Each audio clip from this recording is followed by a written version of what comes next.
Hello అండి, I'm doctor Kamala, post graduation in orthodontics. So చాలామందికి ఏంటంటే పళ్ళు గార పట్టేస్తాయండి. అంటే లైక్ పండు దగ్గర చిగుళ్ళ దగ్గర మొత్తం ఎల్లో కలర్ లేయర్ లాగా అయిపోతూ ఉంటుంది అనమాట, కింద టీత్కి పైన టీత్కి.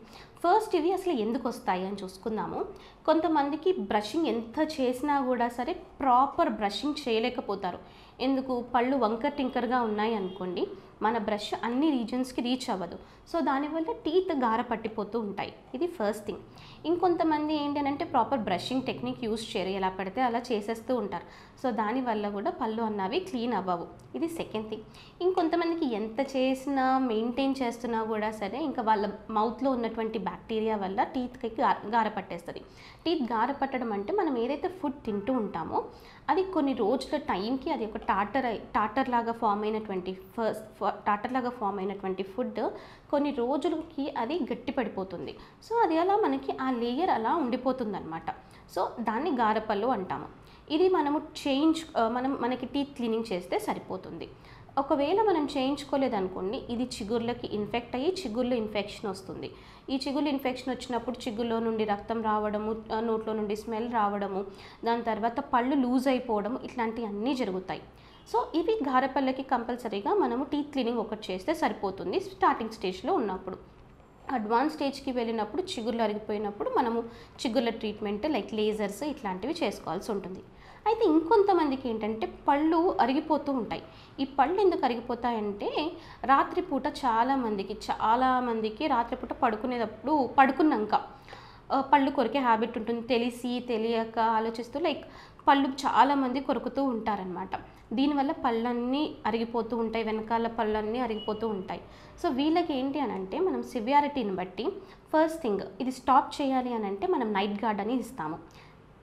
సెకండ్ థింగ్ ఏంటంటే ఇవి చాలా అరిగిపోయి కొంతమందికి సెన్సిటివిటీ కూడా వచ్చేస్తుంది అనమాట. చాలా అంటే లైక్ చల్లగా ఏమన్నా తీసుకున్నా, ఏదన్నా వేడిగా తాగినా సెన్సిటివిటీ జువ్వని పళ్ళు లాగుతూ ఉంటాయి. ఇట్లాంటి వాళ్ళకి మనం అక్కడ క్యాప్స్ పెట్టేస్తాము. ఇది చేస్తే సరిపోతుంది. ఫస్ట్ థింగ్ ఏంటంటే బ్రష్ అండి. మనం ఎట్లాంటి బ్రష్ యూస్ చేస్తున్నాం అన్నది ఇంపార్టెంట్. బ్రాండెడ్ బ్రషెస్ ఎప్పుడూ కూడా యూస్ చేయాలి. అండ్ దాంట్లో కూడా మనకి ఈ బ్రిజిల్స్, వీటిని బ్రిజిల్స్ అంటామన్నమాట. సో ఈ బ్రిజిల్స్ అన్నవి సాఫ్ట్ కానీ ఎక్స్ట్రా సాఫ్ట్ కానీ, అంటే ఎక్స్ట్రా సాఫ్ట్ అంటే పెద్దవాళ్ళకి లేదా చిగుర్ల ప్రాబ్లం ఉన్న వాళ్ళకి ఎక్స్ట్రా సాఫ్ట్ టూత్ బ్రష్ వాడాలి. లేదా నార్మల్ వాళ్ళకి అనుకోండి మీడియం లేదా సాఫ్ట్ బ్రష్ మాత్రం యూస్ చేయాలి. అంటే ఇవి కొంచెం గట్టిగా ఉంటాయి, వాటిని హార్డ్ అని అంటాము. మీకు ప్యాక్ పైన రాసి ఉంటుంది టూత్ బ్రష్ వంటి బ్రిజిల్స్ ఏంటిది, hard, medium, soft, extra soft అని. So preferably medium or soft brush మనం యూస్ చేయాలి. ఇది ఫస్ట్ థింగ్.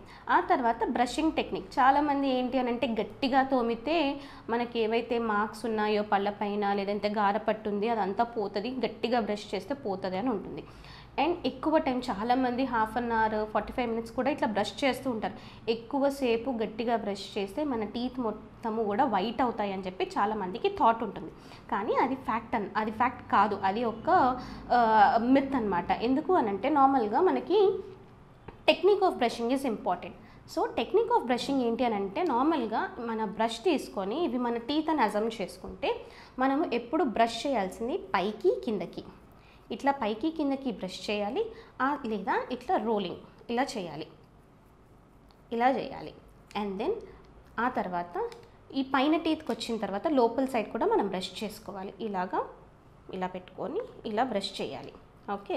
ఆ తర్వాత కొంతమంది ఏంటంటే ఈ పైన చెయ్యరు, అందువల్లనే మనకి క్యావిటీస్ కూడా వస్తూ ఉంటాయి. సో పైన ఏంటి అని అంటే మనము ఇలా బ్రష్ చేసుకోవాలి, లోపల నుండి ఇలా బ్రష్ చేసుకోవాలి, పైకి కిందకి అండ్ దెన్ రోల్స్ ఇలా మనం బ్రష్ చేసుకోవాలి.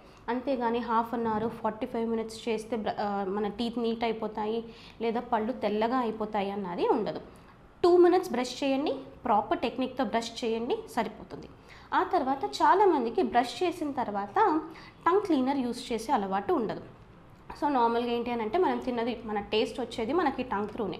సో తిన్న ప్రతిదీ కూడా టంగ్ పైన ఒక లేయర్ లాగా ఉంటుంది.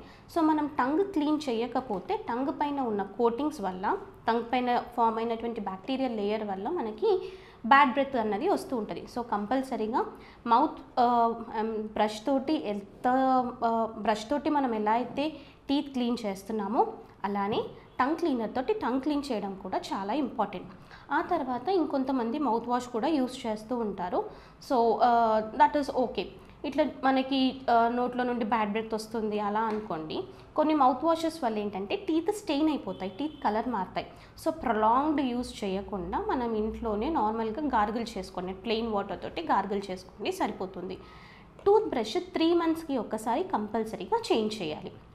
మనము ఎవరైనా కూడా సరే, పెద్దవాళ్ళు చిన్నవాళ్ళు అట్లాంటివి ఎవ్వరూ లేకుండా కంపల్సరీగా మనము 3 మంత్స్కి ఒకసారి టూత్ బ్రష్ చేంజ్ చేయాలి. అండ్ టూత్ బ్రష్కి మనం ఓపెన్ ఎయిర్లోనే డ్రై చేయాలి. మనం క్లీన్ చేసుకున్న తర్వాత దీనికి ఇంకా తడి ఉంటుంది. సో తడి ఉంటుంది కాబట్టి మనం ఓపెన్ ఎయిర్లో పెట్టి దాన్ని డ్రై చేసుకోవాలి. అంతేగాని మనం బ్రష్ చేసిన వెంటనే దీనికి క్యాప్ పెట్టకూడదు. క్యాప్ పెడితే ఫంగస్ గ్రో అవుతుంది దీంట్లో, కాబట్టి క్యాప్ పెట్టకూడదు. ఓపెన్ ఎయిర్కి డ్రై చేయాలి. డ్రై అయిన తర్వాత కావాలంటే క్యాప్ పెట్టుకోండి. సో కంపల్సరీగా బ్రష్ అనేది 3 మంత్స్కి ఒకసారి చేంజ్ చేయాలి. And then soft toothbrush కానీ మీడియం టూత్ బ్రష్ కానీ వాడాలి. And then tongue cleaner use చేయాలి. రెగ్యులర్గా మౌత్ వాష్ చేసుకోవాలి. మీకు కావాలి అని అంటే మనకి ఫ్లాస్ అనేసి ఉంటుందన్నమాట, ఇంటర్డెంటల్ ఫ్లాస్ అని చెప్పేసి ఉంటుంది. అది ఒక దారంలాగా ఉంటుంది, లేదా ఇంత చిన్న బ్రష్ లాగా ఉంటుంది. అది యూస్ చేసి టీత్ మధ్యలో మీరు క్లీన్ చేసుకోవచ్చు.